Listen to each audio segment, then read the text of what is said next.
Lucinda Childs, who trained in, who studied piano and ballet and other forms of dance and worked in, studied musicals, and then went on to Sarah Lawrence College and studied with many, including Merce Cunningham, began her professional career in 1963 as a founding member of the groundbreaking and highly influential group, the Judson Dance Theater in New York City.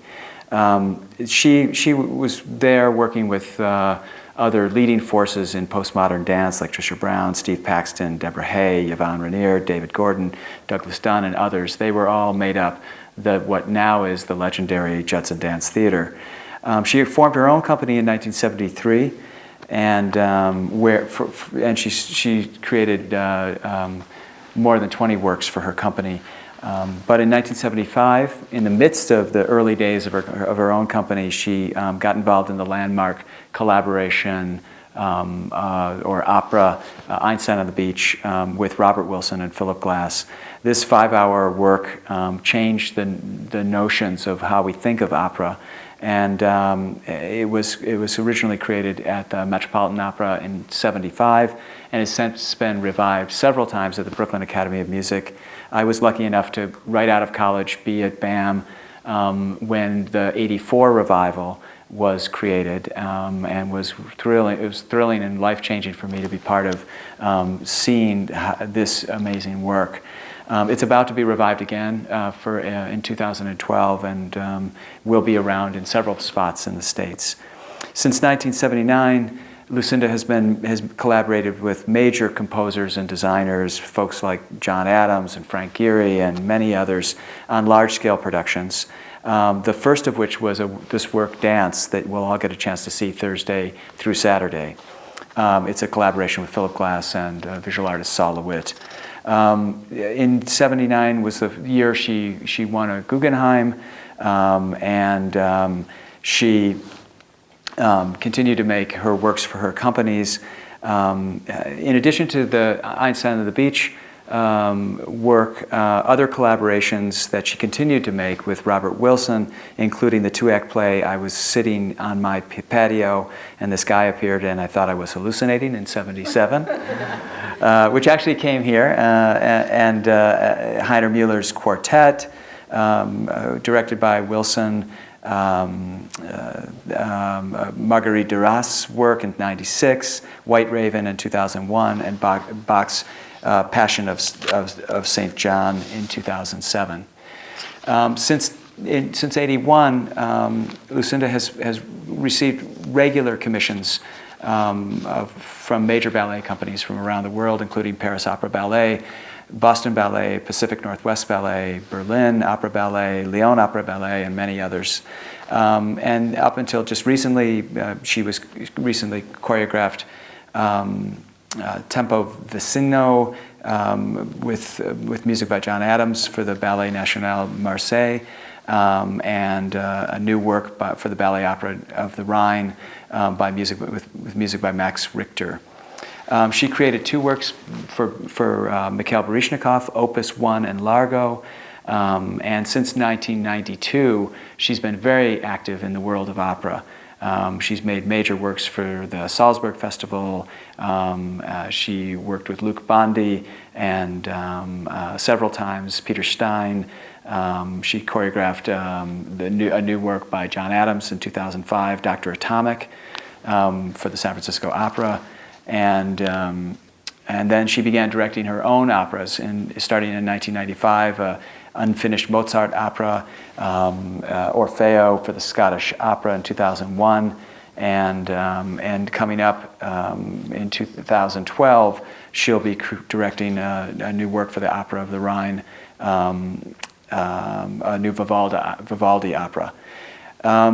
In 2001, Lucinda Childs received the Lifetime Achievement Award, Bessie Award, and a major recognition from the French government, rank of Commander of the Arts and Letters in 2004.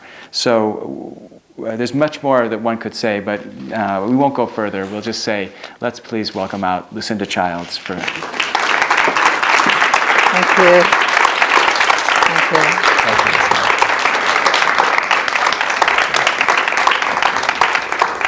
There's a lot to talk about there, but it's much better to have you here and to talk about it. And it's a tremendous pleasure to have you back.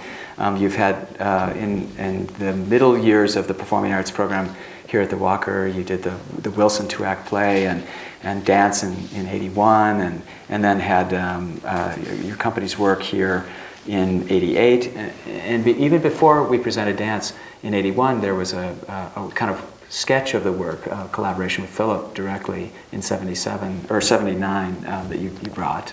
So we've been able to have a life with this work, and it was this is a little unusual, I think, in some ways, both for the Walker and for you, in that you've been so active in creating work for your own company, for many other ballet companies, in opera. And now you've been asked time and time again to bring this work, dance, to now many communities. You remounted it for Bard College in 2009. And what do you think explains the desire for theaters and art centers around the world now to have this work revived, especially in an art form that's so ephemeral, and so often we lose the chance to see major works again? Well, actually, it's been a surprise, because when the Bard College, the summer festival, they approached me about remounting dance and finding a group. We had a residency there. I had no idea that we would still be together at this time, almost 2 years later, with many of the same dancers who joined the production then. And we didn't necessarily expect that this would happen. So it's difficult to know what exactly happened, except that it was extremely controversial 30 years ago, and there haven't been that many revivals. It's actually been revived more in Europe than here. Huh.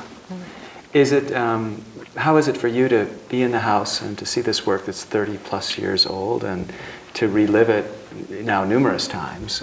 Does it still work for you now? You've moved on, and is it a joy to see this work that you made? Oh, definitely. I mean, I never tire of the music. I love the music. The score of Philip Glass, number one. Number two, the work of Lewitt. Even now, I notice things.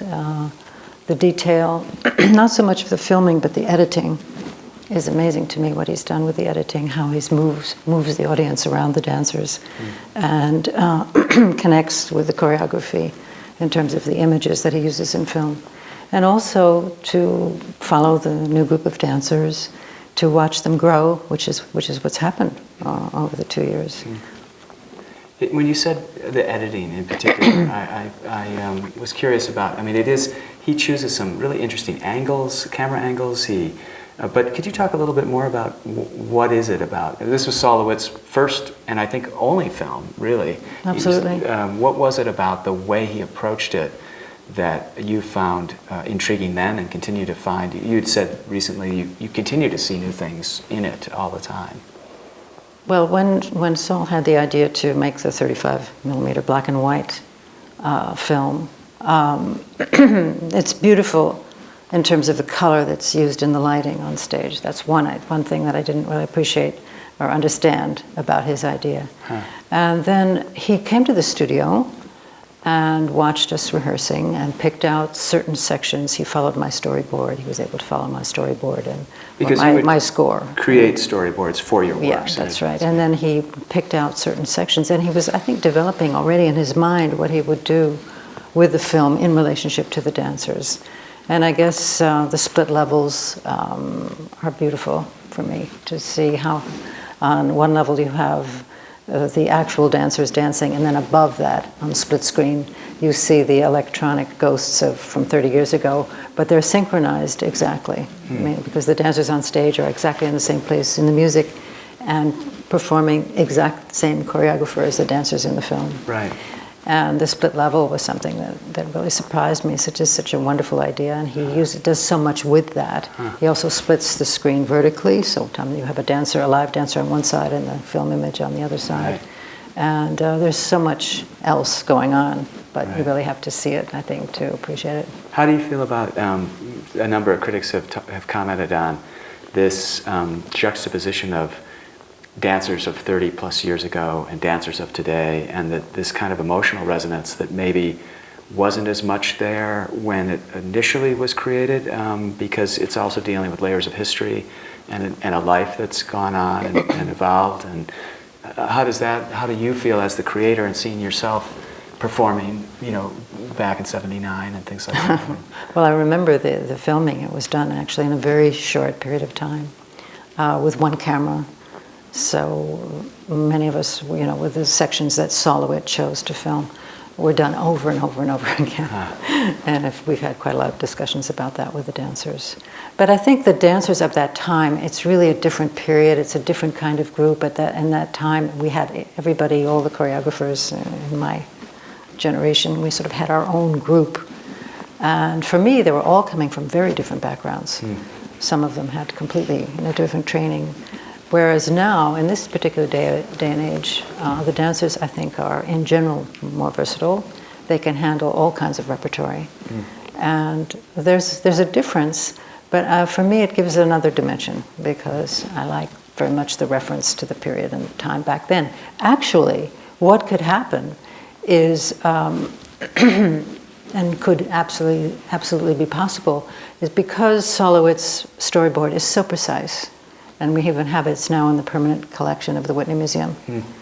But I have when they did the small show about yes, dance. They showed exactly what he took out of my score and where in the Philip's score it relates to the parts that are filmed, and there are parts that are film and dance, and parts just dance, and parts just film. It's all, and all of the framing is absolutely, could be completely reconstructed with a contemporary group of dancers. But I feel, and I think that people obviously presenting the work feel, that it's sort of exciting to keep this dimension from 30 years ago. It's interesting that I was surprised to hear you in an interview say one of the things you really were enthusiastic about, the notion of remounting, was the preservation of Lewitt's film. And I guess I was surprised that it wasn't something that already some museum somewhere wouldn't have taken on to get for their collection and preserve it in some way. But it wasn't really, it could have ended up deteriorating. That's right. It's where the 35 millimeter is fragile, and there's only so many prints you can make off a negative. And it was getting to the point where there was actual deterioration in the film. And when Bard College approached me about this revival, I said, well, we'd have to just switch to a completely different format, which I think is possible in this day and age. It wasn't possible before, to get the same quality that you can now get, the intensity of the image in 35 millimeter. And also the sound was good. The sound was completely redone, and that's really thanks to Bard that happened. Because you're using the sound off the film. Absolutely. Right. Yeah. Well, there's an interesting interview that you were good enough to do as well with a local choreographer, dancer, Justin Jones, and he made the point about being so surprised that some of the initial criticism of your work was that it looked simple, it looked easy, and in actuality, from a dancer's point of view, he said he couldn't believe how these dancers are even able to keep these repetitions and the complexity of the choreography straight. And you mentioned that at the start, the dancers actually had notes on the sides of the stage if they needed to refer to them. Were you concerned, or how long did it take for the dancers to get to the point of incredible precision that we now see today? Well, I think way back, when these initial comments were made about how simple it was, the focus then at that time was more on vocabulary. And they were thinking, well, where's the vocabulary? They're just sort of skipping around and going in circles. So that must be easy.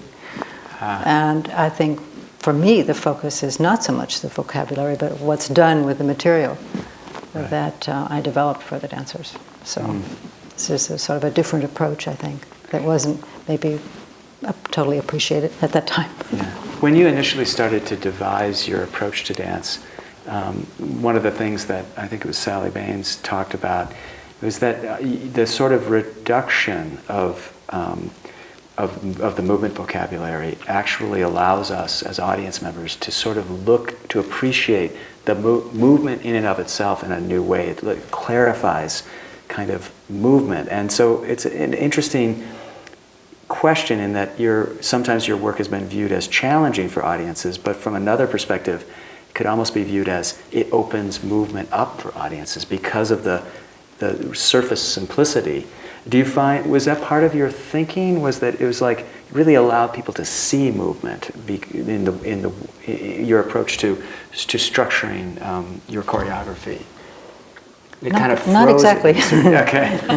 No, I think that first of all, I was, of course, very much influenced by Philip's music, right, and how he arrives at variation by reworking the same theme. Right. Rather than going from theme A to theme B, he takes theme A apart and reintroduces it, but always in a different way. And I found that very, very exciting. And that's very much what happens in the choreography, in the dancing, and the phrasing. And you had said also, in relationship to Philip's music in this piece, you weren't interested in mimicking or replicating the music. Actually, you wanted a tension between the movement you were creating and the music itself. Could you explain? That's true. I think because prior to working with Philip Glass, I didn't use music at all. And then as a result of collaborating with Einstein on the Beach, Sure. Philip was the first composer that I worked with. And then when we decided to do the project Dance, I needed to really study the score. And even with Einstein, the same issues came up of how my choreography and his music could go together or should go together. And it seemed to me that to just simply illustrate the music in and of itself in terms of the sequences and the configurations was not so interesting to illustrate it literally in that sense, or to ignore it was also for me not so interesting. To make a sort of a collage where what we were doing had nothing to do with what his structure is. But in this work, especially in the first dance, we come in and out of his structure in such a way that, for me, creates a tension and a dialogue with the music. You had talked with Justin a little bit, and I thought it was so interesting about, in the structure of dance, the working with pairs and the tension that you used, or that was created by the fact that much of the group choreography was done in series of unison movements done by pairs of dancers, and that you said there's a real closeness there. It's not no one ever touches, but that sense of these two people moving together. Could you talk about that choice to have these parallels of duets essentially between 4 different pairs of dancers in the work? Well, I liked the working with the couples. It was a male dancer always with the same female dancer. And for me, that creates a connection that is very intense, because you, I think, have a sort of a deeper, richer sense of the intricacies of what they're doing in terms of their relationship to each other, relationship to the music, and the precision of the choreography in relationship to the music. I feel it makes it clearer somehow. I thought it was interesting watching you work with ballet dancers and setting this work. In recent years, you've been asked by many ballet companies to create work. When you started working with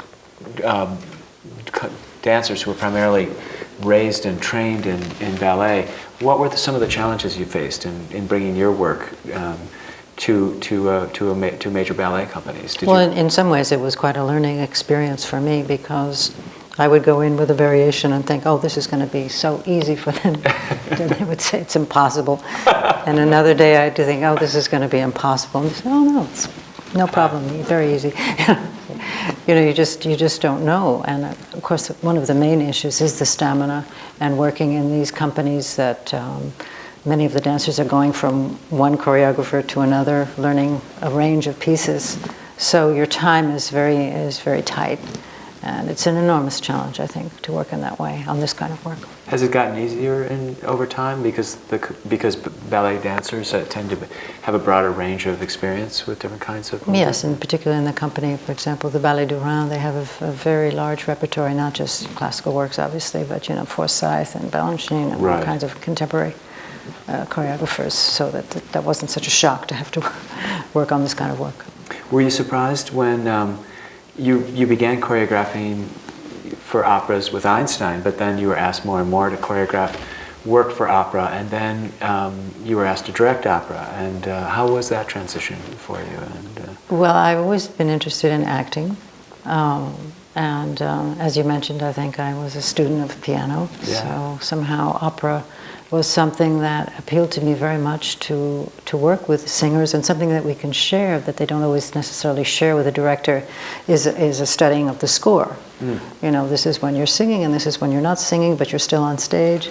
And how many measures is that, and what can we do with those moments in movement? I found this really fascinating. I didn't find that it was a limitation at all, that they didn't have any necessarily, some of the singers had no movement training at all. But I found it very interesting to work with them, to collaborate with them. The traditional view of opera and opera singers is this sense that often they're stationary, at least in traditional approaches to opera, and there's not much movement at all. And in fact, perhaps one would imagine when asked to move, there's a resistance, maybe with some of the principal singers and things. Have you run into that at all, or do you think that as a person who came up through dance and choreography, that you bring a different point of view to direction of opera that really sort of privileges the body a bit more than other opera directors? Well, I think that initially the singers would very understandably be afraid of a choreographer. What are they going to make me face up stage when I have to sing my aria? Or are they going to do something else? I found that it's partly, I think, because of the nature of the visual revolution works for and design for opera in this particular day and age, that brings the singers to a kind of an awareness of the importance of their visual presence. And then once they find that I'm not going to do something that in any way would interfere with their singing, that's number one, and that it has to be right for them, it has to work for them, that I think that they value the fact that someone is there giving them the physical frame, some physical information, something that they can work with, that makes them part of the whole visual impact of these new productions that have come up in these recent years. Right. We were talking backstage a little bit, and you were saying you rather like this life of being called from different places around the world and asked to do a project, but then being able to also leave and go back home and sort of pick and choose amongst the things that both making dance works as well as directing opera and working in, with ballet companies and things like that. Is the balance working for you and things? Yeah, it's a so-called freelance situation. But I like very much, the challenge to do different kinds of projects. And I was once, got a phone call from Luc Bondy about the Dance of the Seven Veils, and I thought perhaps he had the wrong number. But it's not something I would have done 30 years ago. But it was really a very, very interesting experience to work with the singers of today and in the decor and with the director of our times. It was very exciting.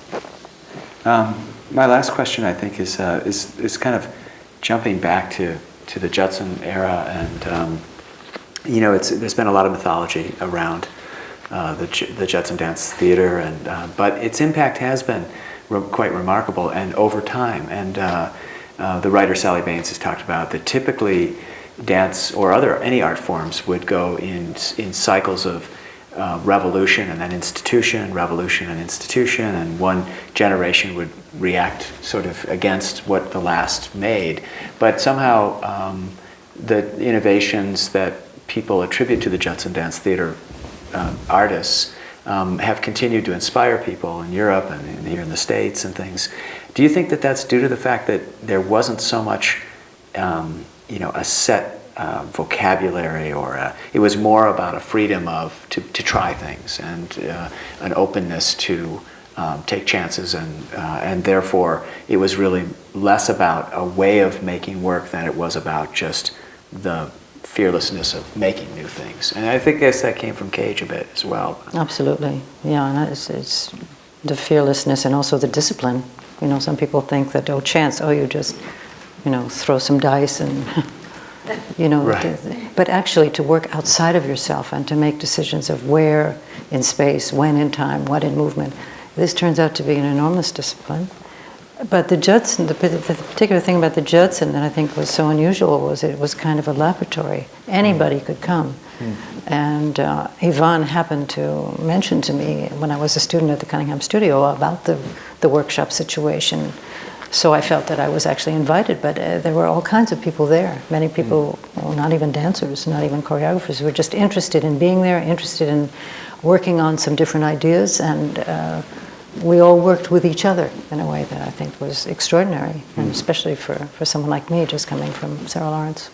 But you hit that point where, as you began to develop your own work in a different kind of way, it seems that you needed dancers who had greater training, more rigor, perhaps, or was that part of the stepping away process of finding people you could work with who could take on your movement in a different kind of way than your other colleagues? Yes, I would say that.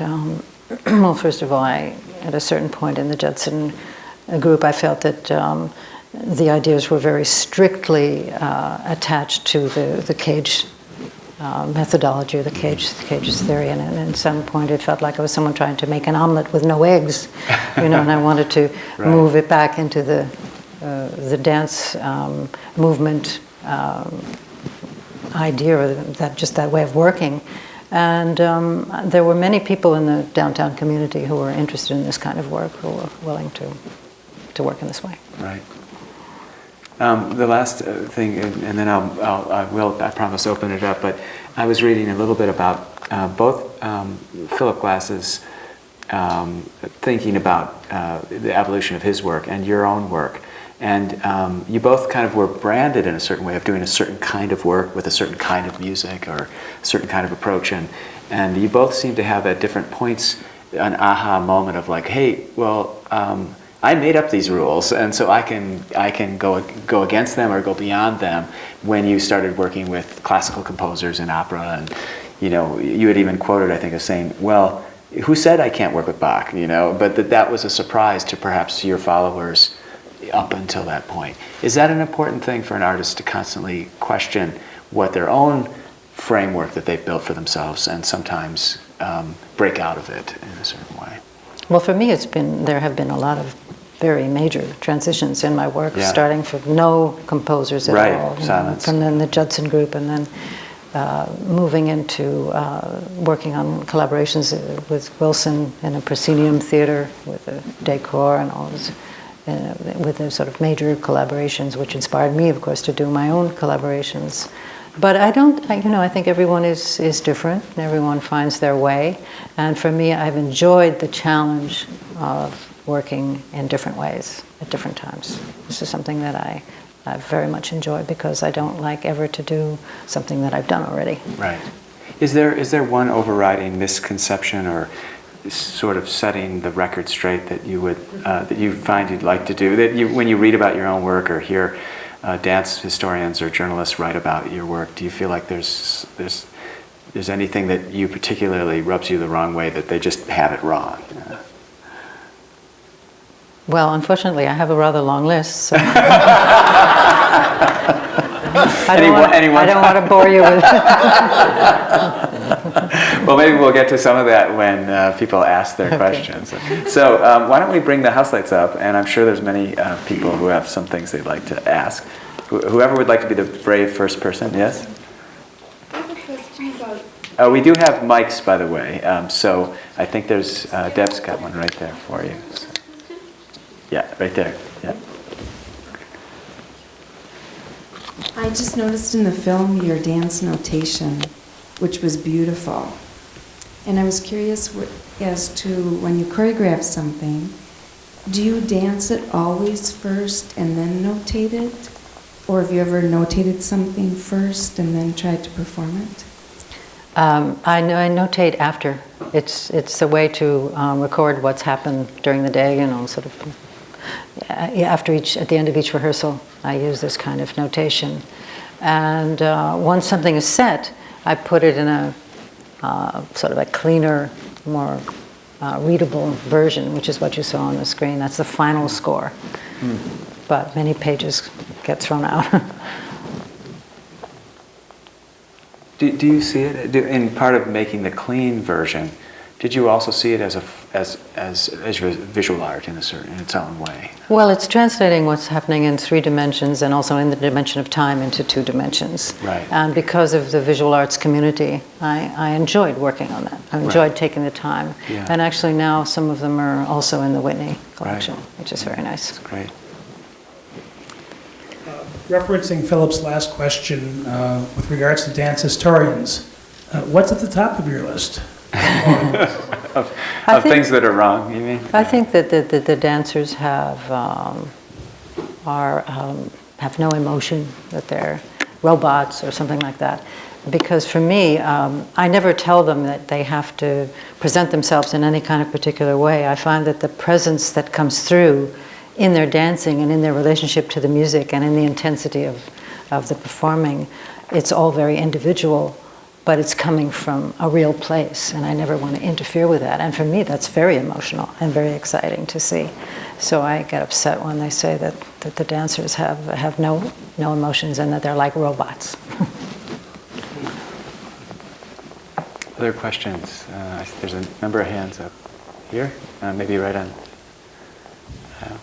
Hi, I was curious in the film, let's see, I'm going to probably paraphrase badly, but the gentleman narrator said something about the art of refusal and that you turned away from Judson because you wanted something beautiful or to create beautiful dances.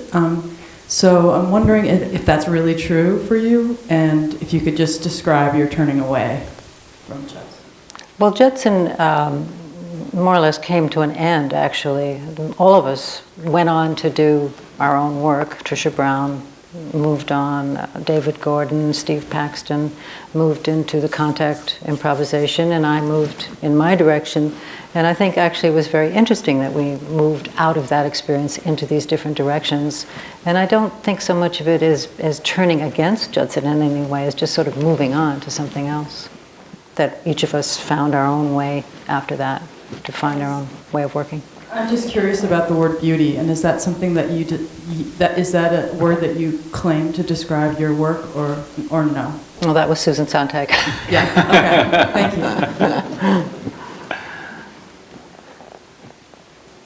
I was wondering about the editing process for Saul, and it to me it seems he almost took a choreographic role more than a film director or editor, and I'm wondering if you had any conversations about what it means to be a choreographer.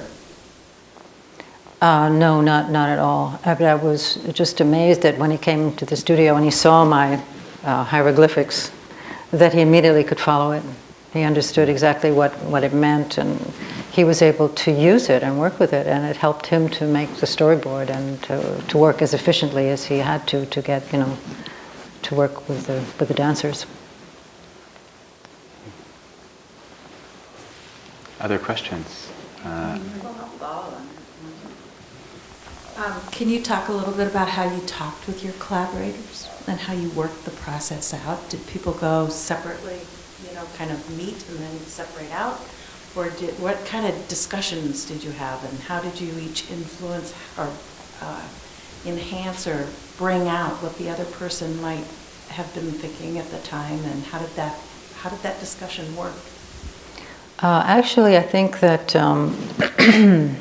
for example, I think Robert Wilson says it very well, I don't know what Einstein's going to be, but I'd like you to do it. We had this sort of attitude of, once we're going to work together, that we have faith in each other, we trust each other, and we're not exactly sure what's going to come of it. But what's very important is that we start at the very beginning of it and work together and find a way to channel our different points of view to make a production.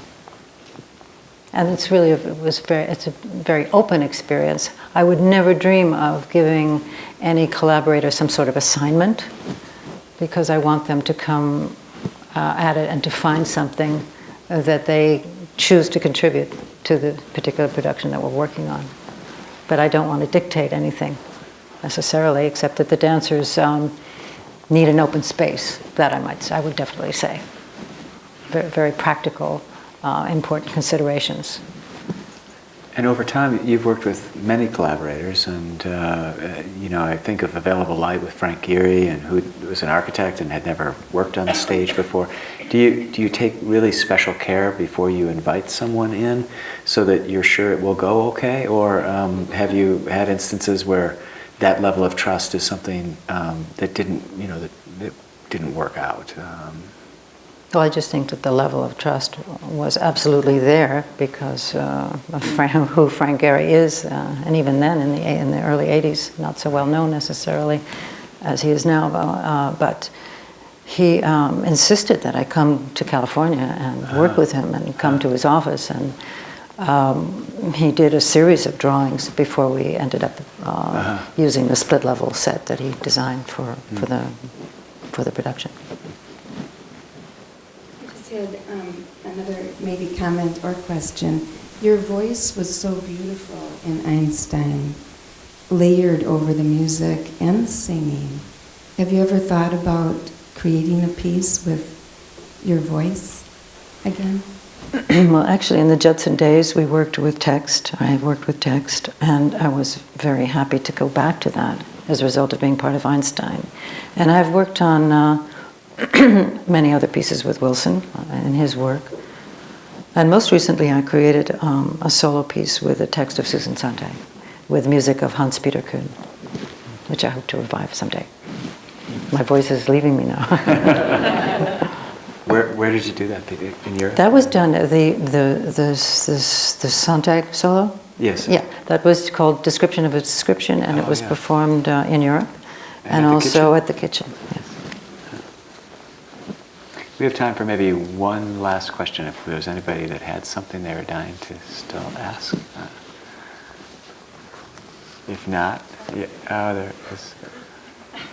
there's one. Hi, Lucinda. Hi. I recognize your voice. I'm just interested. I think it's common knowledge that the artists who work at the Judson definitively changed the course of dance, both in America and globally. I'm just interested if you see that kind of trend happening again, or where you see the course of dance going as a result of the change that you guys set forth. That's difficult to say right now. I think it's very difficult to say because there's so much going on, and I feel that I'm not really in a position to evaluate exactly what the new movements really are. Although in some particular points in time I see people that working on things that I think that was done already at Judson. But that doesn't mean that they shouldn't be doing it, because we didn't solve all of the problems. I mean, once you get involved in a project like that, there are infinite possibilities. By the way, this is Matt, one of the dancers for my group. We're lucky enough to have many of the dancers who will perform on Thursday here with us. So. I will let this one last question, and then we'll. Yes, it's Chris.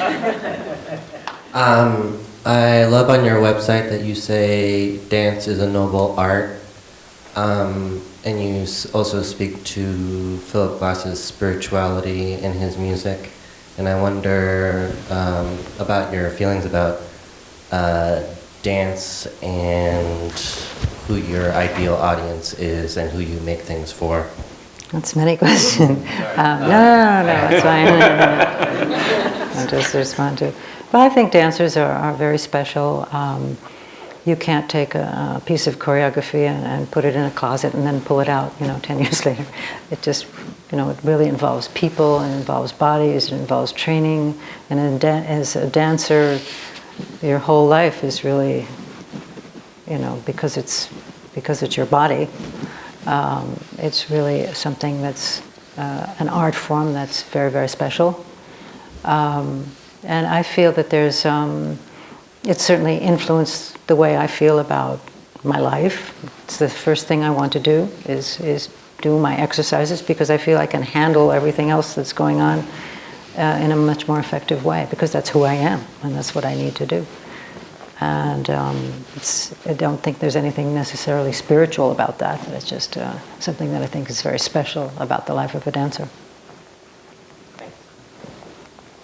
Well, I'd like to thank you all for coming out, and I'd also really like to thank Lucinda Childs for taking the time not just to come and be part of our presentation of dance, but to spend nearly a week with us and be engaged in these kinds of conversations and be willing to look back in this way. I know these questions, many of them you've answered many times, but it's a pleasure to be with such a great artist and someone who's really taken dance to a whole new place and brought a world of detail alive in her work. So thank you very much.